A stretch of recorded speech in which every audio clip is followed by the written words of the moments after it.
Hello! Welcome to this channel, and for today's episode, i-share ko kung saan ako naghahanap ng mga work from home opportunities.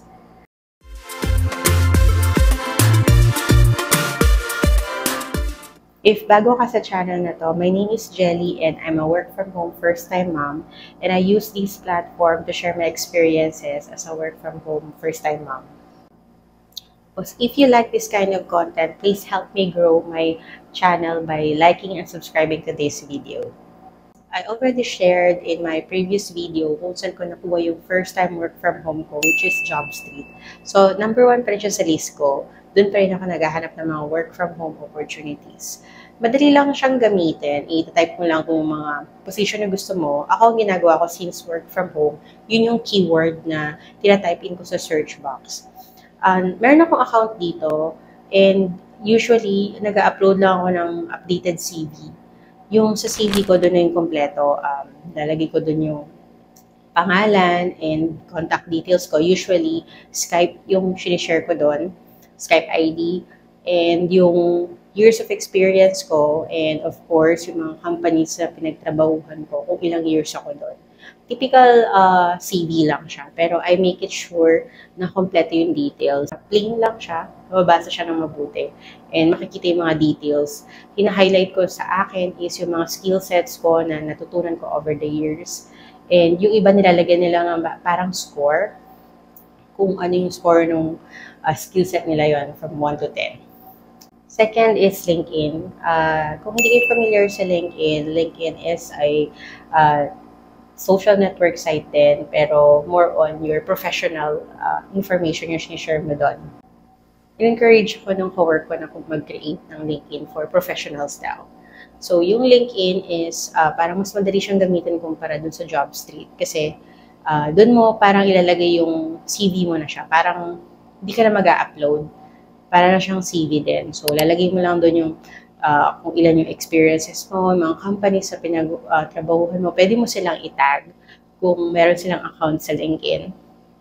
And then, lalagay mo lang yung, kung meron ka parang maliit na description box doon kung ano yung ginagawa mo, ganyan. Mas maganda siyang gamitin kumpara sa JobStreet kasi yung mga recruiters, they're very active sa LinkedIn. Tapos, nag-message sila ng mga opportunities doon. They send you some job description, if para kung interested ka sa position na yun. And they can even connect to you para kang i-add as a friend, pero more on connection siya. So makikita mo yung mga updates ng mga recruiter. If for example, nag-post sila na we are looking for this kind of skill sets para sa ganitong position. And sometimes, dito sa LinkedIn, mas madalas na nag-post sila dito ng range or budget mo para sa position na yun. So, mas madaling mag-apply. Kagaya ng JobStreet, pwede ka rin mag-apply sa mga job posting. And ang gusto ko dito, parang pag naka-premium ka, ipapakita niya kung ikaw ba yung top na qualified, top 1 ka, or higher than other applicants. Parang mas isa-suggest niya sa'yo kung itong position na to fit yung mga skills mo para dito. Meron din siyang mga exam na pwede mong i-take para mas madali sa mga recruiter na ma-identify kung ano yung strongest skills na meron ka.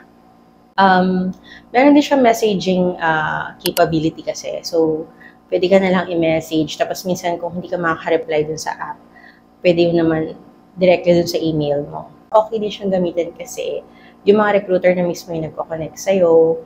And yung isa pa is, pwede mong may option doon na let recruiters know that you're open for work. Ang technique sa dalawang websites na to, syempre, kailangan updated yung mga skills mo and maganda yung pagkaka-layout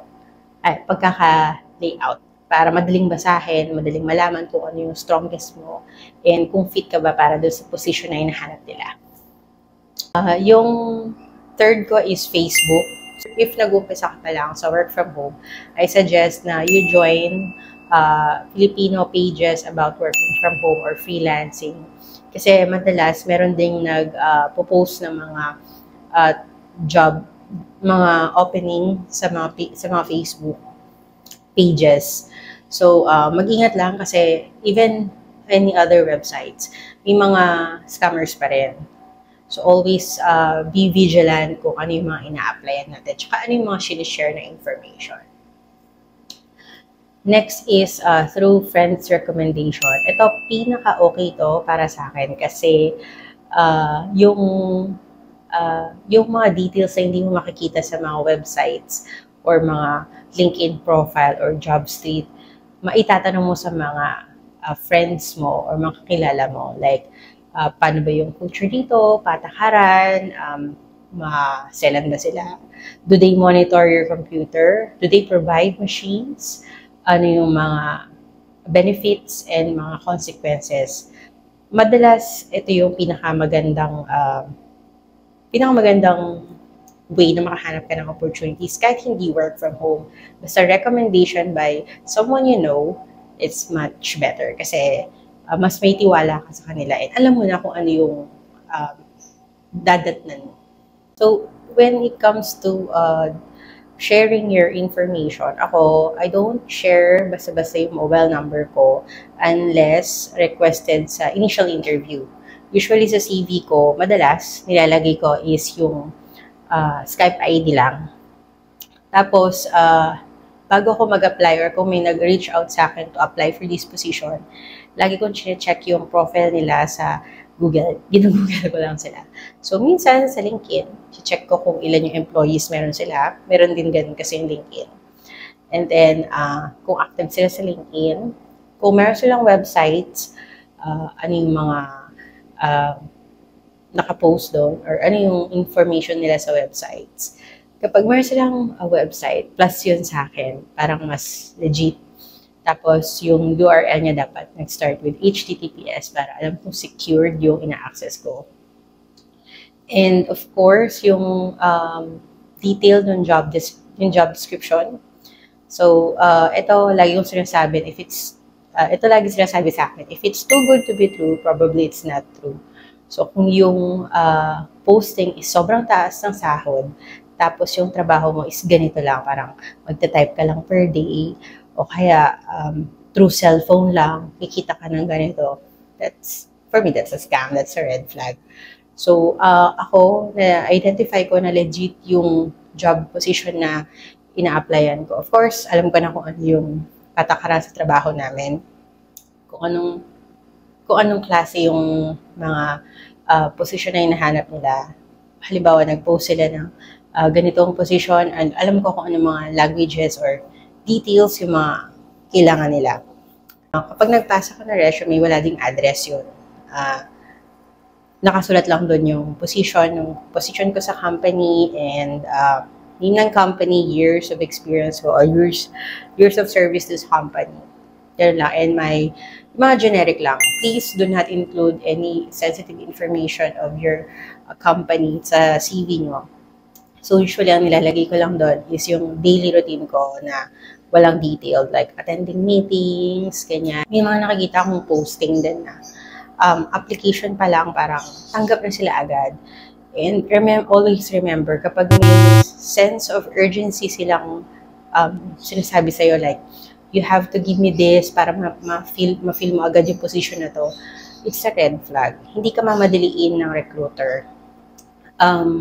Madalas, mamadaliin ka lang nila or kukulitin ka na lang nila if you're going to accept the job offer na. Hindi yung sa application pa lang kinukulit ka na sa bank details. Kasi, meron ako nabasa na about sa parang VA yung ina-applyan niya and they're asking for the bank details and yung task niya is tatanggap siya ng pera tapos isi-send niya yung pera sa ganitong pangalan. Yun yung sinabi. And that's a major red flag kasi pwede ka nilang gamitin sa money laundering. And since hindi sila, most of them, yung mga kapag work from home ka kasi o kaya sa LinkedIn ka naghanap, madalas outsource yan. So, ibang bansa sila. Ganyan. So, parang papasok ka as freelancing. So, parang hindi sila nagko-comply sa mga rules dito sa Philippines. And pwede kang habulin ng government natin kasi ikaw yung nakapangalan, ikaw yung tumanggap ng pera, ikaw yung nag-send ng pera doon sa someone. Ayun. Tapos meron din, yung kakilala ko, nag-apply siya as VA. Tapos, nag-apply siya as VA. Tapos, yung trabaho pala is parang adult content. Parang ganun. Well, meron naman siguro talagang work na ganito. Pero, of course, kung hindi naman yun yung intention mo to apply, for me, it's a scam. Bawa, nagpasa ko na CV, usually they will communicate with you via LinkedIn or kaya email, and bibigyan nila yung details. Usually ako kasi, bawa, in-offer ako na, we have an opening for this position and we think that you're fit for this position, blah, blah, blah. Tapos magre-reply ako, mag-ask ako ng details. And then pag sinend niya yung details ng position, usually mag-ask din sila ng contact number mo para ma-interview ka nila. So doon binibigay ko yung contact number ko for them to call me. And lagi silang tatanong kung anong oras ka pwedeng tawagan. So, ayun. Tapos, tapos ng initial interview, wala silang tatanong about your address, complete address, ID. Beware lang kasi meron din recently parang, hindi ko sure kung modus to, pero feeling ko modus siya. So, may mga Indian na nagko-call sa akin asking if I'm interested to do some part-time job. And ang weird kasi yung time ng pag-call nila is 8 p.m. to 10 p.m. Sunday. And wala pa akong natanggap na ganun na call, na legit na company na tumatawag sila ng ganung oras at ganung araw. Usually, if they will call you na gabi, they will message you beforehand. So, sabihin nila, kapag halimbawa na interested ka sa position and nag-exchange na kayo ng messages, so tatanungin nila, so we will be scheduling you for initial interview, ganyan. Ito yung mga available schedule. O kaya minsan tatanungin ka nila, will you be okay to take a call after 6 p.m. or 6 to 8 p.m.? Ganon. So, usually ganun. Advice pa lang medyo maging maingat, vigilant lang sa pag-give ng information sa internet. I know na parang madalas may mga nabibiktima kasi may sense of urgency like hindi ka namin ma-accept sa position na to kung hindi mo gagawin. Kaya ito na lang yung kulang mo para makapag-start ka. O kaya naman magpo-post sila ng very attractive salary like 100,000 per month, tax-free, o kaya after tax, ganyan. Kasi yung gagawin mo lang is magte-text ka lang ng kung ano-ano. O red flag yan. Pero kung yung position mo talaga is nandun sa range ng 100,000 per month after tax, go.